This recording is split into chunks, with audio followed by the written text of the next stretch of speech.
ഇന്നത്തെ ഏറ്റവും പുതിയ ടർബോ ബോക്സ് ഓഫീസ് റിപ്പോർട്ടുകളിലേക്ക് എല്ലാ മാന്യ സിനിമാ പ്രേമികൾക്കും സ്വാഗതം. മമ്മൂട്ടി നായകനാക്കി മമ്മൂട്ടി കമ്പനി നിർമ്മിച്ച വൈശാഖ് സംവിധാനം ചെയ്ത കഴിഞ്ഞ മാസം മെയ് 23 തിയേറ്ററുകളിലേക്ക് എത്തിയ സിനിമയാണല്ലോ ടർബോ.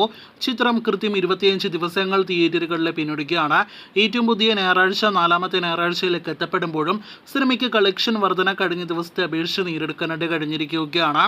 ഇന്നലെ ശനിയാഴ്ച ഇതേ സമയം 6 ലക്ഷത്തിന് മുകളിലാണെങ്കിൽ ഇന്ന് ഞായറാഴ്ച 10,82,000 മുകളിലേക്ക് സിനിമ കേരള ട്രാക്കിംഗ് ഗ്രോസ് എത്തപ്പെട്ടിരിക്കുകയാണ്. അങ്ങനെ ടർബോ എന്ന സിനിമയ്ക്ക് കുറച്ച് ദിവസങ്ങൾക്ക് ശേഷം വീണ്ടും ഇന്ന് കേരള ബോക്സ് ഓഫീസിൽ 20 ലക്ഷം 25 ലക്ഷം റേഞ്ചിൽ ഗ്രോസ് കളക്ഷൻ ഉണ്ടാകുമെന്ന് ഉറപ്പാക്കപ്പെട്ടിരിക്കുകയാണ്.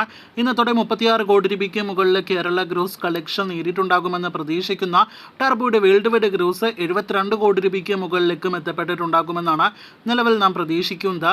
നാളെ തിങ്കളാഴ്ചയോടെ സിനിമയുടെ യഥാർത്ഥ വേൾഡ് വൈഡ് ഗ്രോസ് വരുമെന്നും പ്രതീക്ഷിക്കുന്നു. ഇന്ന് ഞായറാഴ്ചയും നാളെ ഈദ് ദിന അവധി ദിവസമെല്ലാം തന്നെയാണെങ്കിൽ പോലും ടർബോ എന്ന സിനിമയ്ക്ക് കഴിഞ്ഞ് 24 മണിക്കൂർ ടിക്കറ്റ് വിൽപ്പന ഒന്നും തന്നെ ബുക്ക് മൈ ഷോയിൽ കാണാനായിട്ട് കഴിഞ്ഞിട്ടില്ല.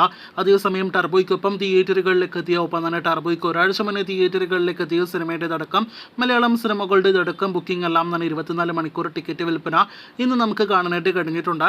എന്തായാലും അതിൻ്റെ കാരണം എന്തായിരിക്കും? കാത്തിരിക്കൂ ടർബോ എന്ന ബിഗ് ബഡ്ജറ്റ് സിനിമയുടെ ഫൈനൽ വരെയുള്ള ബോക്സ് ഓഫീസ് റിപ്പോർട്ടുകൾ കേട്ട്.